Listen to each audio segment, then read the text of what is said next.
অনেক কবরস্থানে কিন্তু অনেক লাশ চুরি হয়ে যায়। এই চুরিগুলা করে তারাই যারা তন্ত্রমন্ত্র সাধনা করে, যেমন আপনার কালো জাদু বা কুফরি, এই টাইপের কাজগুলো যারা করে তারাই একমাত্র এই কবরস্থান থেকে লাশ চুরি করে। ওই মাঝি চাইয়ে দেখে যে একটা সাজানো গোছানো একটা খাট, এবং ওই খাটের মধ্যে একটা তরুণী মেয়ে বিয়ের সাজে সাজানো। ওয়েলকাম ব্যাক, সবাইকে স্বাগতম জানিয়ে শুরু করছি আমাদের এখন মধ্যরাতের নতুন আরেকটি এপিসোড। বরাবরের মতোই আমি আছি শিশির এবং আমার পাশে আছেন শারফিন ইসলাম অনেক। আজকেও আপনাদের জন্য এমন কিছু ভৌতিক ঘটনা নিয়ে হাজির হয়েছি যা শুনলে আপনাদের সকলেরই গা শিউরে উঠবে। আজকে বেশি কথা বাড়াবো না, আজকে সরাসরি আমাদের ঘটনায় চলে যাব। তো অনেক ভাই, আজকে কি ঘটনা দিয়ে আমাদের এই অনুষ্ঠানটা শুরু করতে চাচ্ছেন? শিশির ভাই, আজকে আমি যে ঘটনাগুলো নিয়ে আসছি, এই ঘটনাগুলো শুরু করার আগে দুই একটা কথা না বললেই নয়। তা আমাদের জীবনে অনেক সময় অনেক ধরনের ঘটনা ঘটে যায়, যেটাকে আমরা বলি অলৌকিক বা প্যারানর্মাল। তো এরকমই কিছু ঘটনা থাকে যে ঘটনাগুলা একটু বাজে টাইপ হয়, আবার কিছু ঘটনা এরকম থাকে যে ঘটনাগুলোর সাক্ষী হইতে পারেও নিজের ধন্য মনে করা হয় বা ধন্য মনে করি। এই ব্যাপারগুলো কিন্তু অলৌকিক বা প্যারানর্মাল অ্যাক্টিভিটিজ যেটাকে বলে আর কি। তো আজকে প্রথম যে ঘটনাটা দিয়ে আমি শুরু করব, এই ঘটনাটা শিশির ভাই এরকমই একটা ঘটনা, এবং দ্বিতীয় যে ঘটনাটা আমি বলবো এটাও এরকমই একটা ঘটনা, যে কারণে আমি এই দুইটা কথা বললাম। তো যাই হোক শিশির ভাই, আমি ঘটনায় যাই। ঘটনাটা আমার একজনের কাছ থেকে শোনা, যার কাছ থেকে আমি এই ঘটনাটা শুনছি তারই দাদার সাথে ঘটে যাওয়া ঘটনা। তো ঘটনাটা এরকম ছিল, সে আমাকে যেভাবে বলছে আমি সেভাবে বলি। তারা একটা গ্রামে বাস করতো, তো আর ঘটনাটাও বেশ অনেক দিন আগের। তো তার যে দাদা ছিল বা তার দাদার যে পরিবার ছিল আর কি, তারা আসলে মানে জেলে বা মাঝি বলে যেটাকে আর কি, নৌকা বাইতো, মাঝি ছিল। মাঝি মানে নৌকা বাইয়ে তাদের জীবিকা নির্বাহ করতেন আর কি। তো ওই গ্রামেরই একজন ওই, আবার এখানে আরেকটা কথা হচ্ছে যে যেহেতু আমি বললাম যে বেশ অনেকদিন আগের ঘটনা এটা, ওই সময়কার আপনার ওইখানে ওই গ্রামটাতে হিন্দু পরিবার বেশি থাকতো আর কি, হিন্দু পরিবারের সংখ্যাটা বেশি ছিল। তো তারাও হিন্দুই ছিল আর কি, তার দাদাও। তো যাই হোক, তো উনি এই নৌকা চালাইতো, নৌকা চালায় যেহেতু উনার জীবিকা নির্বাহ করতেন, ওই হিন্দু পরিবার হওয়াতে মানে ওইখানে আপনার লাশ যে পোড়ায় আর কি বা দাহ করে, ঠিক এই মুহূর্তে আমার মনে পড়তেছে না যে তাকে কি বলা হয়। তো আমি দর্শক শ্রোতাদেরকে এই ব্যাপারটা বলবো যে আপনারা বুঝে নেবেন এই ব্যাপারটা, মানে যারা জানেন আর কি, যে যারা মানে লাশ দাহ করে শ্মশান ঘাটে তাদেরকে কি বলা হয়, মানে এই মুহূর্তে আমার মাথায় আসতেছে না আর কি কথাটা। যাই হোক, তো ওই লোকটা তার সাথে ছিল সেদিন। আর নৌকার মধ্যে আপনার মানে নৌকাটা ছিল অনেক বড়, বেশ বড় নৌকা ছিল তাদের। আর নৌকা ভর্তি ছিল হচ্ছে আপনার ওই যে পড়ায় আর কি, লাশ দাহ করে। তো লাশ দাহ করতে গেলে তো আপনার ওই কাঠ লাগে, শেষে তো আরো অনেক সরঞ্জাম লাগে, তো কাঠটা তো মেইন, সেটা তো লাগবেই। তো নৌকা ভর্তি মোটামুটি অনেক কাঠ থাকে তাদের, কারণ যেহেতু ওই লোকটা লাশ দাহ করে শ্মশান ঘাটে। তো এই লোকটারেই নিয়ে আর কি ওই নদী পার হইতেছিল ওই দিন। সে দিনটাও একটু থমথমেই ছিল আর কি, ওই রাতের বেলা আর কি। তো ওই লোকটা আপনার নৌকাতে বসে আছে, নৌকা ভর্তি হচ্ছে ওই কাঠ। আর ওই যে ওই দাদা যার কথা বলতেছি, মাঝি, তো যে ওরা নৌকা ওই মাঝি নৌকা বায়া বায়া যাইতেছে যাইতেছে, তো হঠাৎ করে আপনার মাঝি ওই লোকটার উদ্দেশ্য করে বলতেছে আর কি যে দাদা, আজকে নদীর অবস্থাটা জানি কেমন লাগতেছে আমার কাছে, একটু ছমছমের মতো, গা ছমছম করা। তো উনি আবার হচ্ছে মানে তামাক খাইতেন আর কি, যা অনেকে আমরা চিনি বা অনেকে চিনি না। তো উনি তামাক খাইতেছে আর মানে ওই দাদার কথা শুনতেছে, ওই ছেলেটার দাদার কথা। তো উনি বলতেছে, কি হয়েছে তোর, তুই কি কি চিন্তা করতেছস, কি নদীর কি হয়েছে, একটু গম্ভীর গলায় বলতেছে। তো ওই মাঝি বলতেছে যে না দাদা, আসলে দেখেন এটা তো শীতের দিন না, কিন্তু কেমন একটু মানে কুয়াশা কুয়াশা লাগতেছে, আর নদীর পানিরও জানি কেমন একটি অন্যরকম লাগতেছে আমার কাছে। তো তখন ওই লোকটা বলতেছে যে দেখ রে, নদী হচ্ছে মায়ের মতো, তো মা কখনো শান্ত থাকবে, কখনো রাগান্বিত থাকবে বা এরকম, এটা স্বাভাবিক। এটারে তুই অন্যভাবে নিস না, তুই নৌকা চালা। আমি অনেক বছর যাবত এই কাজ করি, তো যাই হোক, তুই টেনশন করিস না বা চিন্তা করিস না, তুই নৌকা চালা।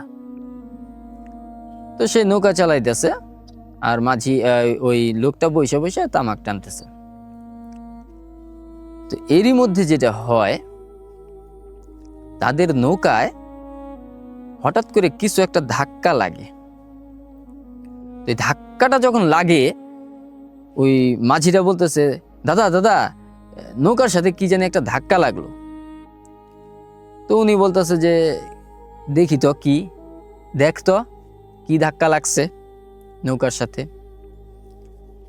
তো তখন উনি ওই মাঝি চায়ে দেখে যে একটা সাজানো গোছানো একটা খাট শিশির ভাই, এবং ওই খাটের মধ্যে একটা তরুণী মেয়ে, অল্প বয়সী একটা তরুণী মেয়ে, বিয়ের সাজে সাজানো, তার মানে শরীরটা বিয়ের সাজে সাজানো আর কি, বিয়েতে যেমন বেনারসি পরে সাজে ওরকম ভাবে সাজানো, শুয়ে আছে, চোখ দুটা বন্ধ। তো এটা দেখি একটু অবাক হয়ে যায়, যে মাঝি বলতেছে যে এটা কি, হঠাৎ করে এটা কই থেকে আসলো, দাদা দাদা, মানে একটু ভয় পায় আর কি, দাদা দাদা এই যে ইয়ের মধ্যে নৌকার মধ্যে লাশ হয়েছে, বাইজে পড়ছে, তার জানি লাশ। তো ওই লোকটা তো আবার সাহসী, যেহেতু চিতায় দাহ করে উনি, তো উনি আবার ওই নৌকার ভিতরে বসা ছিল, তো নৌকার ভিতর থেকে বাইরে আসছে, আইসে দেখছে, দেখার পর উনি বলতেছে যে এই এটা নিয়ে কথা বলিস না, এটা মানে জল দাহ করছে কেউ, মানে জলে ভাসায় দিছে আর কি, যেটাকে মানে ওনারা এই ভাষায় বলছে উনি যে জল দাহ করছে হয়তো বা, তো এটা নিয়ে আমাদের মাথা ব্যথা নাই, তুই বৈঠা দিয়ে ওই খাটটা সরাই দে। কিন্তু ইহিনে জল দাহ কেটা করলো, মানে ওই লোকটা তখন আবার এই কথা বলতেছে, আশেপাশে তো কোনো বাড়ি ঘর দেখি না, এখানে জল দাওটা কি করবে। তো যাই হোক, যেই করছে করছে, আমাদের এই টেনশন করার দরকার নেই বা চিন্তা করার দরকার নেই, তুই বৈঠা দিয়ে সরাই দিত, সরাই দিয়ে নৌকা চালা। তো ঠিক তখনই যখন সে বৈঠা দিয়ে সরাইতে গেছে, তখনই দেখে যে ওই মেয়েটা চোখ খুলছে এবং কি তার দুইটা হাত নড়ে উঠছে।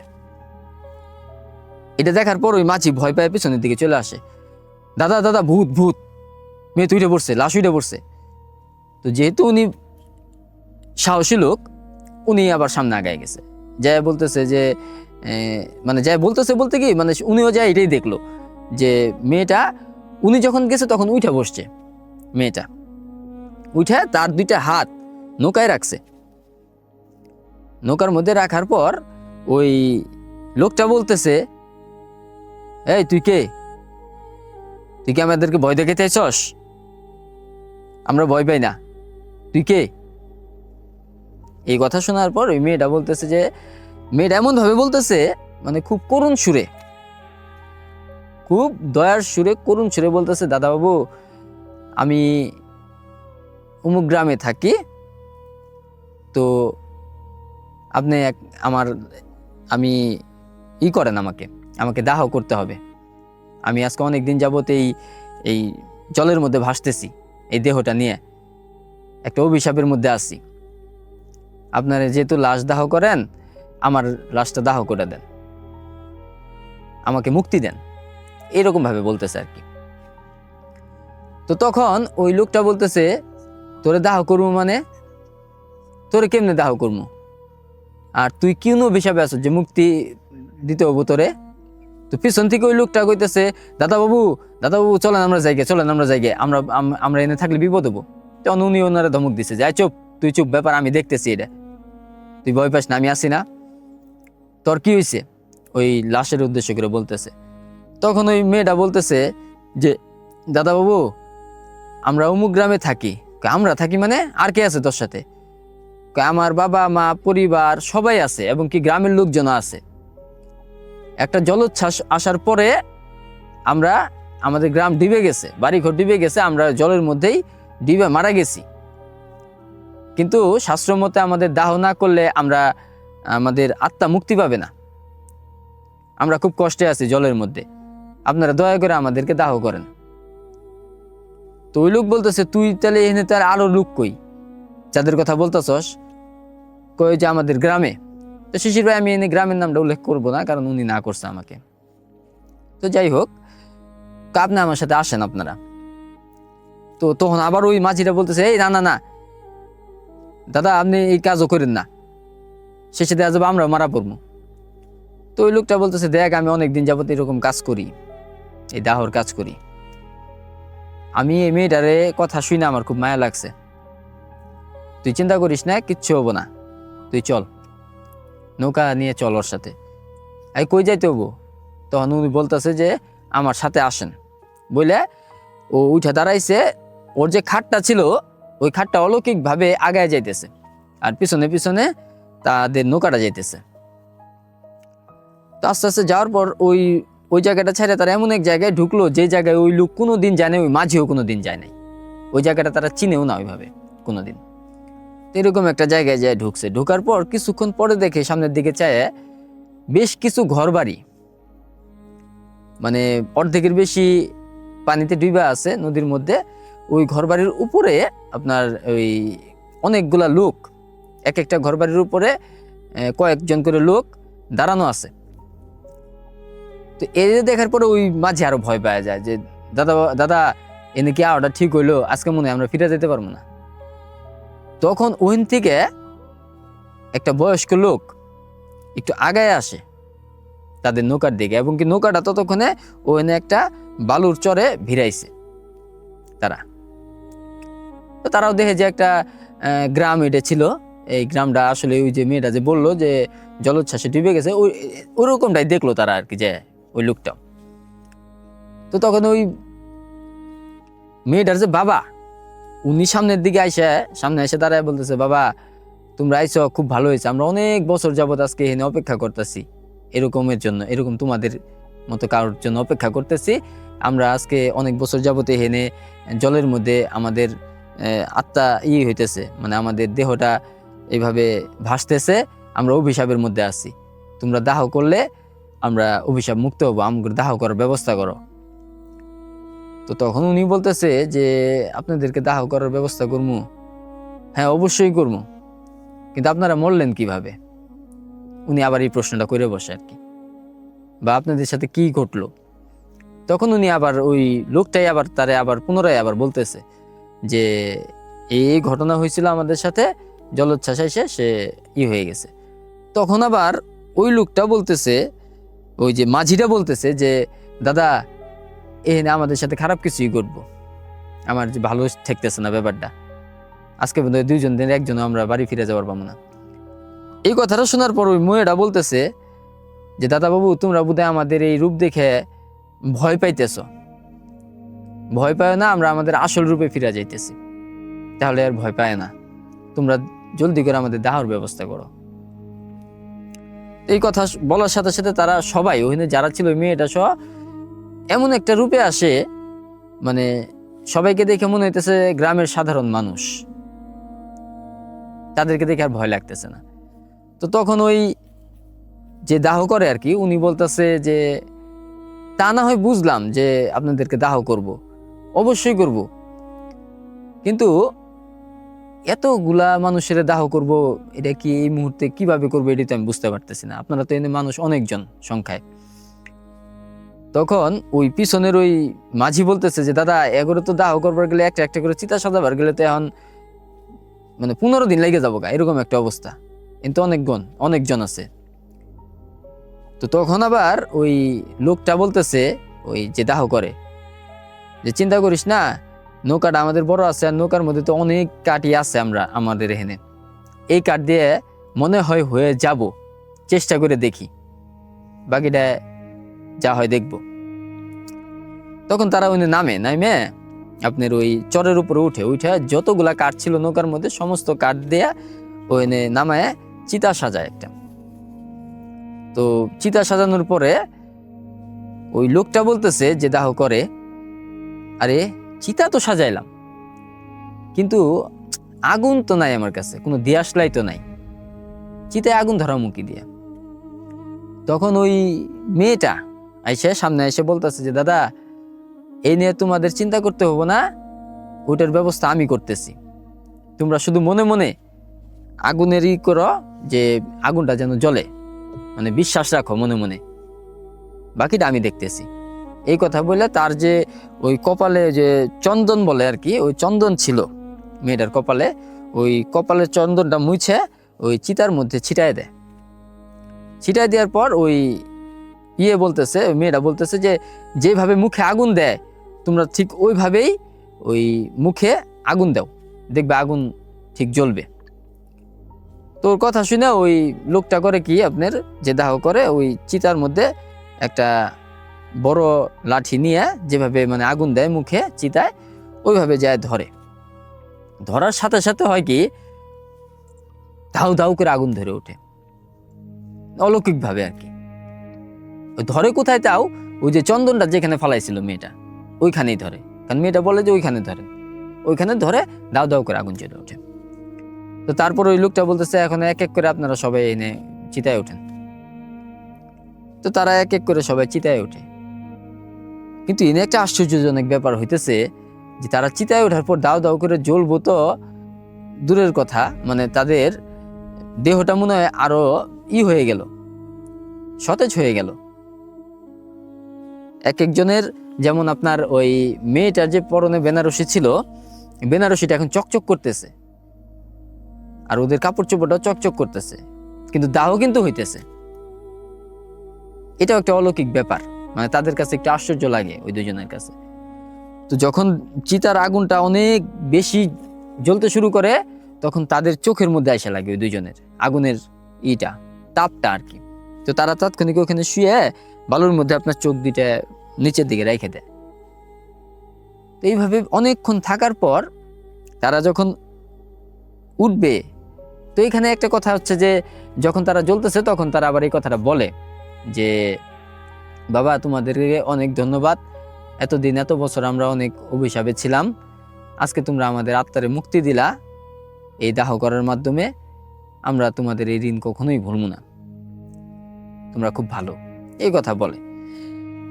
তো ওরা যখন অনেকক্ষণ পরে যখন ওঠে, তখন চায় দেখে যে ওখানে কোনো সবকিছুই শান্ত, কোনো আগুন নাই, কোনো চিতা নাই, সব একদম নিরিবিলি পরিবেশ, খুব শান্ত হয়ে রয়েছে। তো তখন আর কি ওই যে লোকটা দাহ করছে, ওই লোকটা বলতেছে মাঝির উদ্দেশ্য করে যে দেখছস ঘটনাটা কি হইলো, তুই তো অনেকবার না করলি, দেখ ওরাও মুক্তি পাইলো, আমরাও একটা ভালো কাজ করলাম এবং কি ভালো কাজের সাক্ষী হইলাম, তো চল আর এখানে থাকি না, আমরা যাইগা। ততক্ষণে শিশির ভাই মানে ভোর হয়ে গেছে আর কি। তারপরে তারা নৌকায় উঠে নৌকা নিয়ে বাড়িতে আইসে পড়ে। এই ছিল শিশির ভাই আমার প্রথম ঘটনা। বাহ, খুবই চমৎকার একটা ঘটনা শুনে আসলাম আমরা। অনেক ভাই, আমার কাছে ঘটনাটা খুবই দুর্দান্ত লেগেছে। আসলে আপনাকে এত সুন্দর ঘটনা নিয়ে আমাদের মাঝে হাজির হওয়ার জন্য অবশ্যই ধন্যবাদ দিতেই হয়। আসলে ধন্যবাদ দিলেও আমার মনে হয় আপনার জন্য এটা কম হয়ে যায়। তো প্রিয় লিসেনার, এই ঘটনাটা আপনাদের কাছে কেমন লেগেছে অবশ্যই কমেন্ট করে জানিয়ে দিবেন। আমরা এখন চলে যাব আমাদের পরবর্তী ঘটনায়। তো অনেক ভাই, পরবর্তী কি ঘটনা শোনাবেন? শিশির ভাই, আজকে দ্বিতীয় যে ঘটনাটা আমি বলবো, এটা একটা কবরস্থানের পাহারাদারের আর কি। তো আমরা কিন্তু অনেক সময় শুনেই থাকি যে কবরস্থানে পাহারাদার থাকে, কারণ অনেক সময় দেখা যায় অনেক কবরস্থানে কিন্তু অনেক লাশ চুরি হয়ে যায়। আর এই চুরিগুলা করে কারা, সেটাও আমি একটু বলি।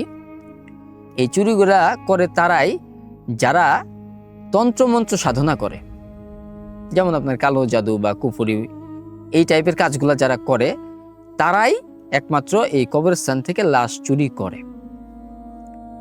তো সচরাচর এরকম ঘটনা অনেকই ঘটে, এখনো ঘটতেছে। এখন যে ঘটনা তা না, এখনো অনেক কবরস্থানে ঘটতেছে।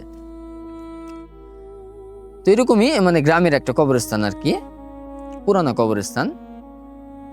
তো ওই কবরস্থানের একজন পাহারাদার দরকার, কারণ ওই কবরস্থানে ওই লাশ আপনার চুরি হয়ে যাইতেছে। তো যেহেতু লাশ চুরি হয়ে যাইতেছে, সেহেতু ওইখানে একটা পাহারাদার দরকার। তো ওই গ্রামেরই একজন বয়স্ক লোক, তার পরিবারটা খুবই দরিদ্র, মানে খুবই গরিব, খুবই দরিদ্র। মানে তার করার মতো কোনো কাজও নাই। আর ওরকম যে সে স্ট্রং কোনো কাজ করবে, এরকম তার মানে অতটুকু তো তার বয়স এখন আর নাই, যে কোনো চাকরি টাকরি করবে ওরকম ওই বয়সটাও তার নাই, বয়স হয়ে গেছে। আর এবং কেউ উপার্জনের একমাত্র ব্যক্তি উনি। আর তার ঘরেও আবার একটা মেয়ে আছে বিবাহযোগ্য, তারও বিয়ে শাদী দেওয়ার চিন্তা আছে। তো যেহেতু তার আপনার ওই টাকা পয়সা নাই বা চাকরি বাকরিও করে না, তো মেয়ের বিয়ে দিতে গেলে তো একটা বিয়ে শাদীর মধ্যে ধরেন যে একটু খরচ তো হয়েই যায়, খুব অল্প করে দিলেও অনেক মোটামুটি খরচ হয়ে যায়, ওই সামর্থ্য তো ওনার নাই। তো ওই কবরস্থান থেকেই, ওই কবরস্থানের যে মানে দায়িত্বে থাকেন আর কি যারা, ওনাদের কাছ থেকে একটা ডাক আসে তার কাছে যে ওই কবরস্থানে একটা পাহারাদার দরকার, তো উনি কি এটা করবে কিনা। তো পরবর্তীতে যেটা হয়, উনি এটা রাজি হয় যে কাজ নাই, তার থেকে যদি এই কাজটা আমি করি, 2টা টাকা আয় হইলে আমার সংসারটাও চলবে, আর ওইখান থেকে টাকা বাঁচায় বাঁচায় আমি টাকা জমায় আমি আমার মেয়েটারও বিয়েটা দিতে পারি, কোনো রকম পার করতে পারি মেয়েটার বিয়ে দিয়ে। তো এই চিন্তা করে সে রাজি হয়। তো হঠাৎ করে আপনার মানে কাজে যেদিন জয়েন করব তার আগের কথা এটা আর কি, তার 1-2 দিন আগের কথা। তো তারা আবার মানে ওই যে কবরস্থানের যে মেন একজন থাকে, কমিটির মেন থাকে আর কি, ওই লোক ওই সামনের দোকানেই বসে চা খাইতেছিল ওই গ্রামের। তো ওখানে আবার রহমত আসছে চা খাইতে। তখন রহমত কেন বললাম, কারণ ওই লোকটার নাম রহমত, পাহারাদারটা। তো উনি আসার পর আপনার বসে বসে 1 কাপ চা চায়। তো ওই লোকটা বলতেছে, কি রহমত, তুমি তো এই চাকরিটা নিলা, কিন্তু এই চাকরি যে তুমি নিলা, তুমি এই কবরস্থান সম্পর্কে কিছু জানো? তো উনি বলতেছে যে না, আমি তো ওইরকম কিছু জানি না। কেন, কোনো সমস্যা? সমস্যা বলতে তুমি কোনো কিছু না জেনে না শুনে তুমি চাকরিটা তো নিয়ে নিলা কবরস্থানের পাহারাদারের। ওই কবরস্থান তো ভালো না, ওইখানে তো বিভিন্ন ধরনের বিভিন্ন অলৌকিক ঘটনা ঘটে। এর আগে যে ছিল ওই কবরস্থানে, ওরা ওইভাবে মেরে ফেলাইছে। তো তুমি যেটা নিলা, করতে পারবা চাকরি? বয়স তো হয়ে গেছে তোমার। তখন উনি মানে একটু ব্যঙ্গ স্বরূপে বলে, ব্যঙ্গ করে ওই রহমত, যে আসলে দাদা, মৃত মানুষের ভয় পাই না,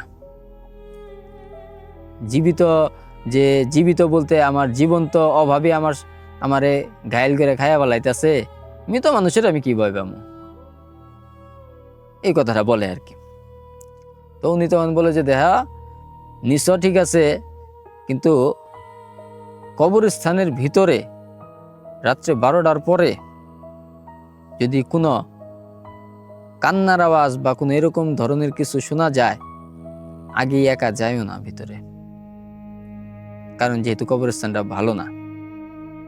আর দেখো লাশটার যেন চুরি না হয়, নাক ডেকে ঘুমায়ও না, যেহেতু বয়স্ক লোক, এইভাবে কথা বলে আর কি। তো উনি বলে যে না, আমার দায়িত্ব আমি ঠিকভাবেই পালন করবো, চিন্তা করেন না। তো এই সমস্ত কথাবার্তা এদের মধ্যে হওয়ার পরে উনি ওই রহমত বাড়িতে যায়, চলে যায়। ওদিন চলে যায়, রাত্রে শুয়ে শুয়ে চিন্তা করতেছে যে উনি এটা যে কথাগুলা কইলো আমারে, আসলে কি এরকম কিছু ঘটে, এরকম কিছু আছে, তা থাকলেই বাকি, আমি ভয় পাই না। আমার অভাবই আমার শেষ করে ফেলাইতেছে, অভাবের থেকে এটাই ভালো আছে আমার চাকরি। এইভাবে চিন্তা করতে করতে পরদিন সকাল হয়ে যায়। সকাল হয়ে যাওয়ার পরে ওর মেয়ে এবং ওর স্ত্রী দুইজনই ওর কাছে আসে। আসার পর ওরে বলতেছে যে, মানে মেয়ে বলতেছে, বাবা তোমার তো বয়স হয়ে গেছে, তুমি এইভাবে চাকরিটা নিলা, আবার এইভাবে লোকমুখে শোনা যায় যে এই কবরস্থানটা নাকি ভালো না, তো এটা কি নেওয়া তোমার ঠিক হইলো? তো ওনার স্ত্রীও আবার এইভাবেই বলে যে আসলেই তো, মানে আমরা তো শুনি অনেকের কাছে অনেক ঘটনা ওহেনের, এর আগেও নাকি যে ছিল তারে কে যেন মাইরা ফেলছে, এরকমও শুনছি। তো তুমি যে নিলা, ভয় লাগবে না? এটা নেওয়ার থেকে অন্য কিছু করলে হইতো না, এই চাকরিটা না নিয়ে? তো তখন উনি মানে ওনাদেরকে উদ্দেশ্য করে বলে যে দেখো, যে অভাবে আসি, একে তো ঘরে খাবার জোটে না 3 বেলা, আবার এই যে মেয়েটা বড় হইতেছে, মেয়েটারও তো একটা বিয়ে শাদী দিতে হয়। সমাজ বলে একটা কথা আছে, সমাজেও তো মানুষ খারাপ বলে, মেয়ে একটা বিবাহযোগ্য মেয়ে ঘরের মধ্যে আমার, তো এত কিছু চিন্তা করে কি চলে বলো? ভয় পাইলে চলবো? এই জন্যই আমি এই চাকরিটা নিচ্ছি, বাধ্য হয়েই নিচ্ছি এক প্রকার। তো তোমরা চিন্তা করো না, তোমরা দোয়া করো, ইনশাল্লাহ কিছু হবে না। তো এই কথা বলার পর তো তারা ওই দিনটা চলে যায়। রাত্রে ওই দিন তার ডিউটি আর কি, রাত্রে থেকে সে একটা টর্চ লাইট নিয়ে ওই কবরস্থানে যায়। আবার কবরস্থানে যারা পাহারাদার থাকে আপনার, তাদের যে থাকার যে জায়গাটা, ওটা কবরস্থানের গেটের বাইরে, কবরস্থানের গেটের বাইরের একটা সাইডে ঘর থাকে একটা ওনাদের থাকার জন্যই। তো ওই ঘরে উনি মানে যায় রাত্রে শুইছেন। রাত তখন আনুমানিক 11টা বাজে। শুয়ে মানে চোখ বন্ধ করে চিন্তা করতেছে, বিভিন্ন কিছু চিন্তা করতেছে, অভাব নিয়ে, এই সেই, মানে তার সংসার নিয়ে চিন্তা করতেছে। হঠাৎ করেই সেই যে ঘরে শুইছে আর কি, ঘরের উপরটা আসলে মানে ছিল হচ্ছে আপনার টিনের চাল, যেটা বলে আমরা টিনের চাল দেয়া আর কি। তো ওই টিনের চালের উপরে ধপাস করে কিছু একটা পড়লো, এরকম একটা শব্দ উনি পাইলো। সাথে সাথে সে মানে উঠে পড়ছে, কিরে উপরে কি পড়লো টিনের চালের উপরে, মানে একটু মানে আতঙ্ক বোধ হয় তার মধ্যে। তো কিছুক্ষণ চিন্তা করার পরে সে বলে যে, মানে নিজে মানে সান্ত্বনা দেয় যে আরে না, কোনো বড় ইঁদুর টিঁদুর হয়তো বা গাছ থেকে পড়ছে, আরে রাত তো প্রায় অনেক হয়েই গেল, দেখি তো কবরস্থানের ভিতরে একটা টহল দিয়ে আসি, দেখি। এই কথা বলে সে টর্চটা নিয়ে বেরোয় কবরস্থানের গেটের দিকে যায় এবং কি কবরস্থানে ঢোকে, গেট দিয়ে ঢুকে চারিদিকে টর্চ মারতে থাকে, কিন্তু কিছু দেখে না, কিছু নাই। তো এইটা দেখার পর সে যখন কিছু পাইলো না, তখন সে আবার ব্যাক করে তার ঘরে এসে পড়ে, এসে আবার শোয়। এরই মধ্যে তারে কে যেন বাইরে থেকে ডাক দেয় তার নাম ধরে, রহমত, রহমত বাইরে আসো, আমার একটু পানি খাওয়াও, আমার খুব তৃষ্ণা পাইছে। এই কথা শোনার পর উনি তাড়াহুড়া করে ওই বাইরে আসে। বাইরে আসার পর টর্চ মারে দেখে কেউ নাই। উনি তখন আবার কবরস্থানে যায়, ভিতরে যায় আপনার টর্চ মারতে থাকে, কিন্তু তার সামনে একটা কবর, ওই কবরের পাশেই দেখে একটা শিয়াল। তখন উনি মানে প্রথমে বুঝতে পারেন যে ওটা শিয়াল, দূর থেকে বুঝতে পারে না। তো টর্চ যখন মারে তখন বুঝে যে ওটা শিয়াল। তো তখন উনি মানে শিয়ালটারে তাড়ানোর জন্য ওই থেকে একটা লাঠি নিয়ে মানে শিয়ালটারে ওই থেকে তাড়ায় দেওয়ার পর আবার সে টর্চটারে যখন এইভাবে ঘোরায়, তখন একটা কবরের উপরে তার টর্চের আলোটা যায় পড়ে এবং কি দেখে সেখানে একটা মেয়ের একটা অবয়ব একটা কবরের পাশে বইসা আছে, তার মাথায় কাপড় দেয়া, পরিপাটি ড্রেস, তার পোশাক। তুমি এটা দেখে একটু অবাক হয় এবং কি সে সামনের দিকে যায় এবং কি চিন্তা করতে করতে যায়, কি রে, এটা কিন্তু আমি একটু এখানে একটু বলি যে প্রথমেই কিন্তু সে এটা বুঝতে পারে না যে ওটা একটা মেয়ে।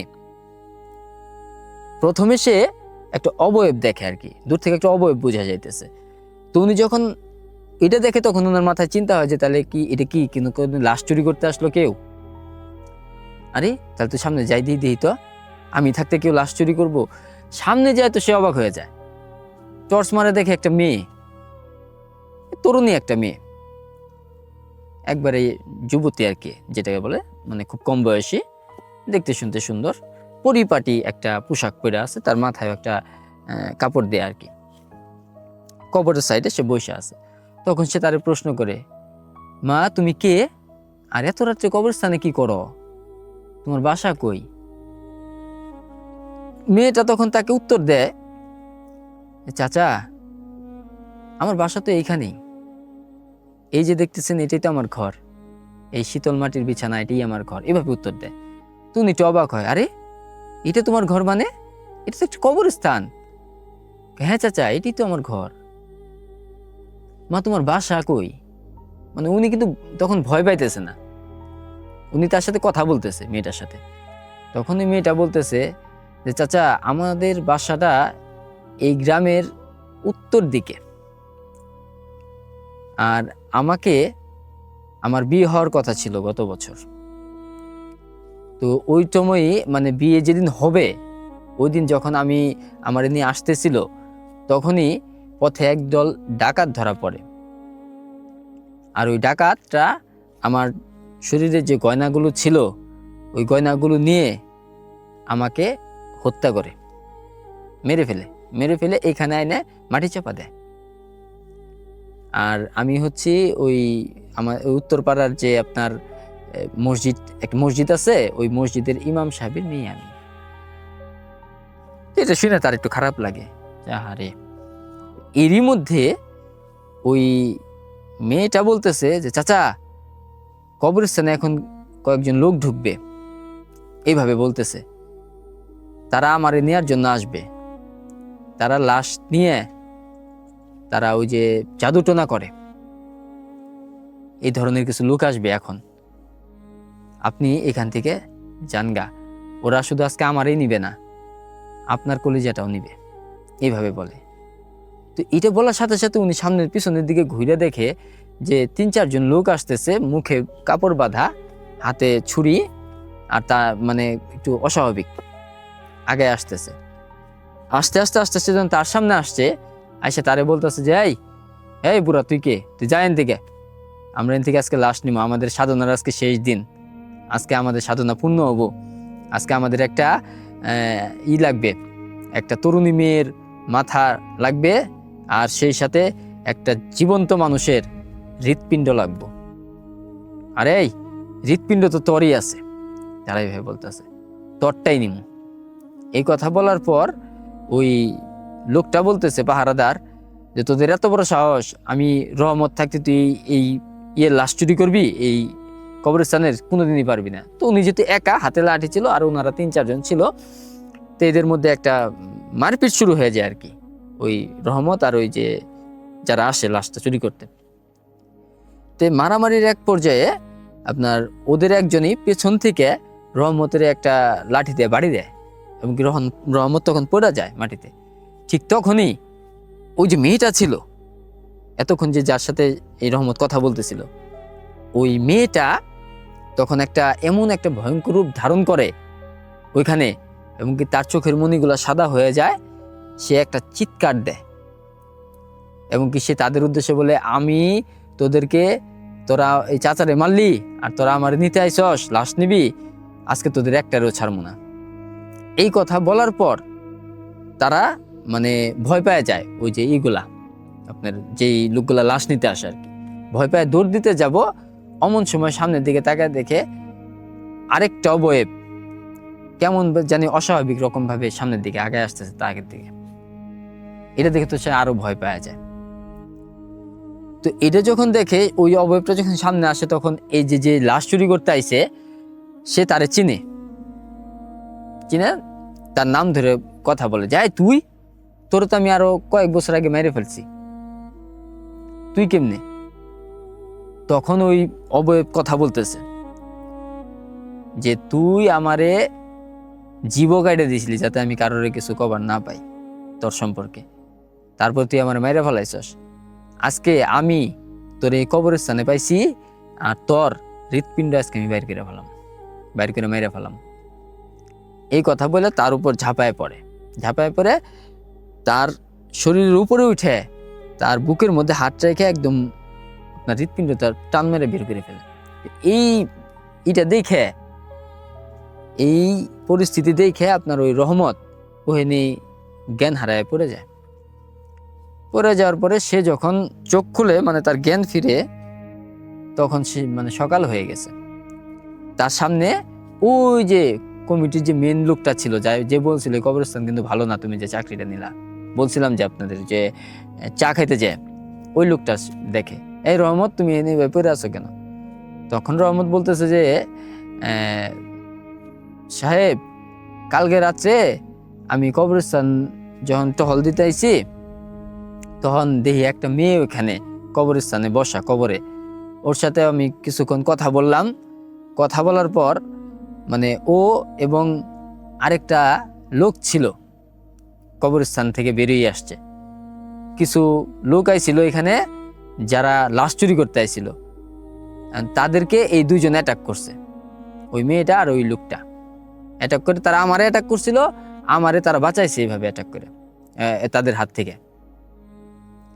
তখন ওই লোক কইতাছে, তোমার কপালটা ভালো,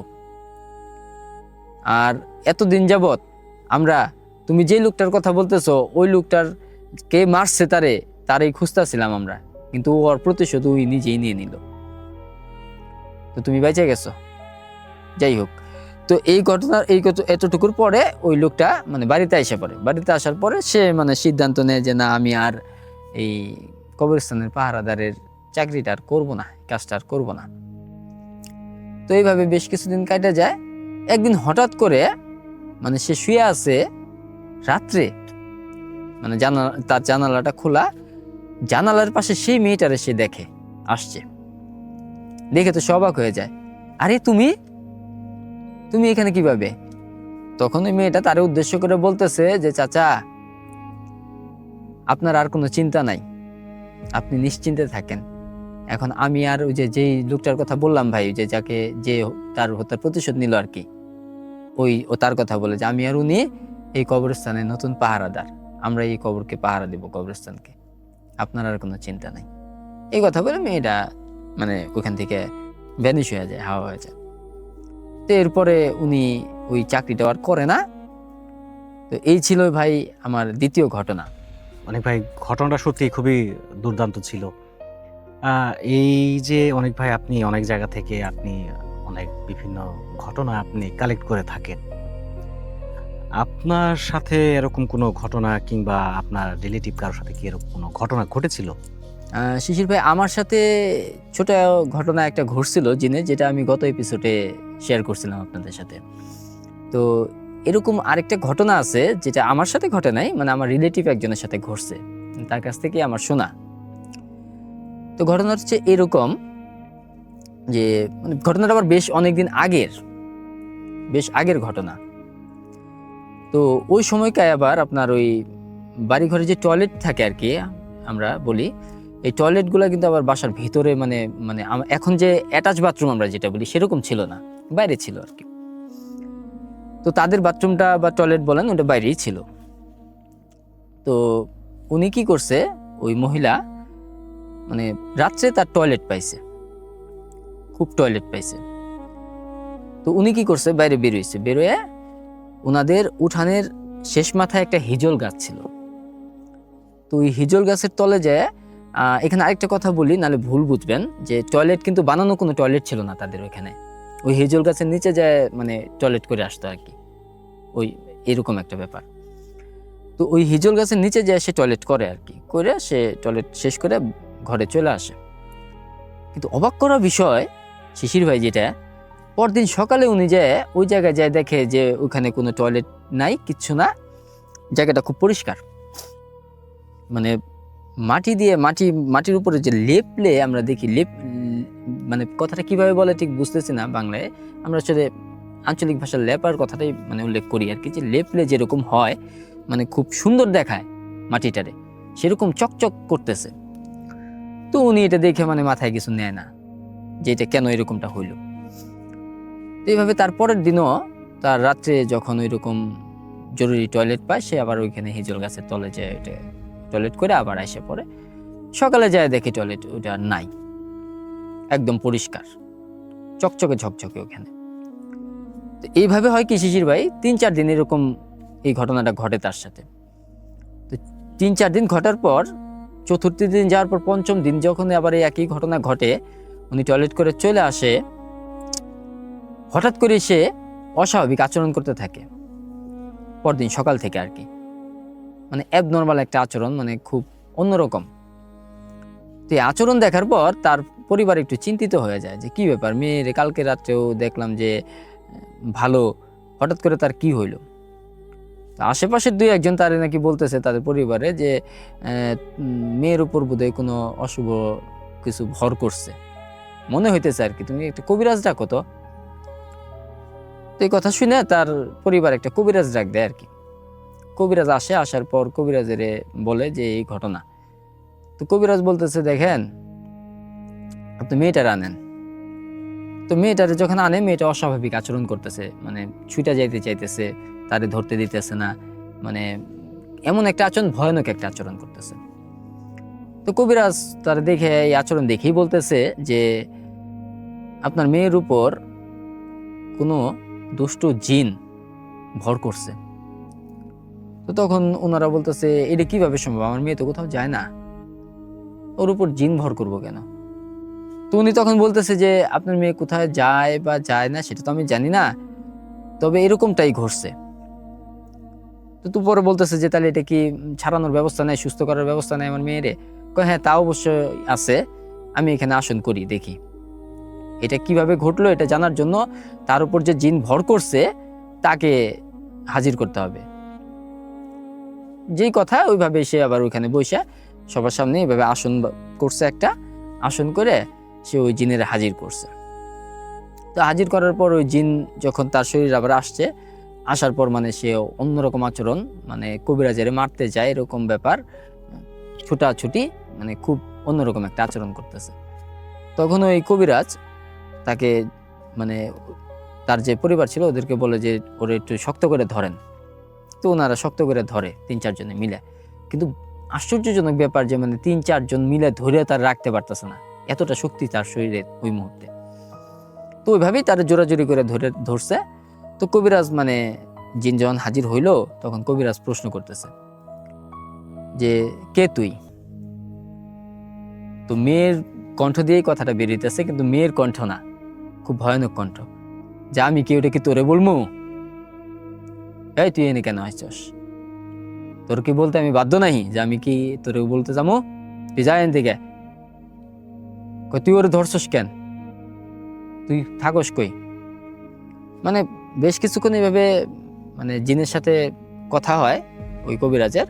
তো এক পর্যায়ে যখন উনি তার মানে কবিরাজের শক্তিটা প্রয়োগ করে জানার জন্য, নাহলে তো জিন বলতেছে না, মানে এক প্রকার ঘাইরামি করতেছে জিন কবিরাজের সাথে।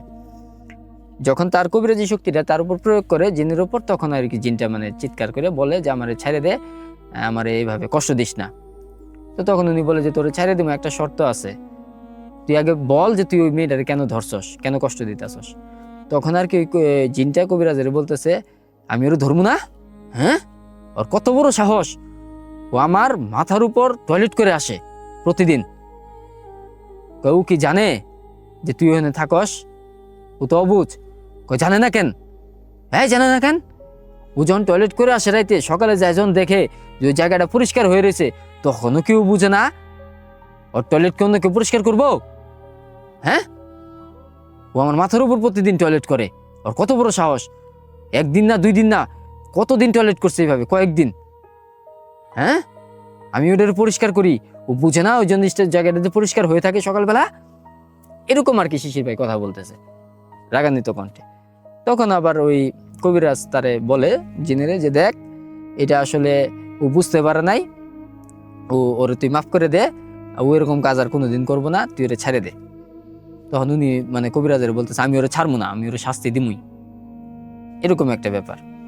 তো পরে কবিরাজ তার শক্তি প্রয়োগ করে মানে ওই জিনটারে ছাড়াই দেয় আর কি। তো জিনটা ছাড়াই দেওয়ার পর কবিরাজ তারে বলে দেয় যে দেখেন ওই হিজল গাছটার মধ্যে এই জিনটা থাকে, তো আপনারা এটা জানেন না, জানার কথাও না যে আসলে এরা কোথায় থাকে বা এই। তবে আপনার মেয়ের একটা বড় ভুল হয়ে গেছে যে যখন সে টয়লেট করে এখান থেকে আসছে আর সকালে যখন যায় দেখছে ওই জায়গাটা পরিষ্কার, তখন আসলে ওর একটু বোঝা দরকার ছিল যে এটা কিভাবে হইলো। তো যাই হোক উনি এই ব্যাপারে তো অবুঝি, বুঝার কথাও না। তো যাই হোক এখান থেকে আর কোনো সমস্যা হবে না, আপনার মেয়ে এখন থেকে সুস্থ। এই কথা বলে পরে বলে যে যেহেতু আপনার মেয়ের একবার ধরছিল, আপনার মেয়ের উপর তার ক্ষোভ থাকতে পারে, তো একটা আমি তাবিজ দিয়ে দিতেছি। এটা নাকি আপনার বলে যে তাবিজটা যেটা ওটা শরীর বন্ধ করার তাবিজ, যে এই তাবিজটা থাকলে শরীরে এগুলা কোনো জিন টিনে কোনো ক্ষতি করতে পারবে না তার। তো এইভাবে একটা তাবিজ দিয়ে দেয়। তো পরবর্তীতে ওই মেয়েটা সুস্থ হয়ে যায়, আর কোনো সমস্যা তার হয় না। এইটা আমার কি ঘটনাটা ছিল আর কি এরকম। বাহ, খুবই দুর্দান্ত অনেক ভাই। ঘটনাটা ছোট হলেও অনেক সুন্দর একটা ঘটনা ছিল, আমার কাছে পার্সোনালি অনেক ভালো লেগেছে। জানি না অডিয়েন্সদের কেমন লেগেছে, আর সেটা অডিয়েন্সরাই বলবে। তো প্রিয় লিসেনার, এই আজকের এই অনুষ্ঠানের কোন ঘটনাটা আপনাদের কাছে সব থেকে বেশি ভালো লেগেছে, সব থেকে ভয়ের কারণ হয়েছে, সেটা অবশ্যই আমাদের কমেন্ট বক্সে কমেন্ট করে জানিয়ে দিবেন। আপনাদের প্রত্যেকটা কমেন্ট আমরা গুরুত্ব সহকারে দেখি। গুরুত্ব সহকারে এই কারণেই দেখি যে আপনাদের পছন্দ অপছন্দ, আপনাদের ভালো লাগার বিষয়গুলো আমাদের জানার দরকার, কারণ আপনাদের ভালোবাসা নিয়েই আমরা সামনের দিকে এগোতে চাই। আপনাদের কী ধরনের ঘটনা পছন্দ সেটাও আমাদের কমেন্ট করে জানিয়ে দিবেন, আমরা যেন আপনাদের সেই পছন্দের ঘটনাগুলো নিয়েই আগামী এপিসোডগুলোর মাধ্যমে হাজির হতে পারি। তো যাওয়ার আগে বরাবরের মতো একটা কথাই আপনাদেরকে বলবো, আপনারা দেশে এবং বিদেশে যেখান থেকে আমাদের এই অনুষ্ঠানটি দেখছেন অবশ্যই আমাদের চ্যানেলটি সাবস্ক্রাইব করে রাখবেন। আর হ্যাঁ, আমাদের একটি ফেসবুক পেজ আছে, আপনারা ফেসবুকে গিয়ে আমাদের এই চ্যানেলের নামেই লিখে সার্চ দিবেন এখন মধ্যরাত, আপনারা সেই পেজটিও পেয়ে যাবেন এবং প্রতিদিনের আপডেটগুলো আমাদের সেই পেজে পেয়ে যাবেন। তো সবাই ভালো থাকবেন, সুস্থ থাকবেন। আজকে এই পর্যন্তই, আবারও দেখা হবে নতুন কোনো এপিসোডে। আল্লাহ হাফেজ।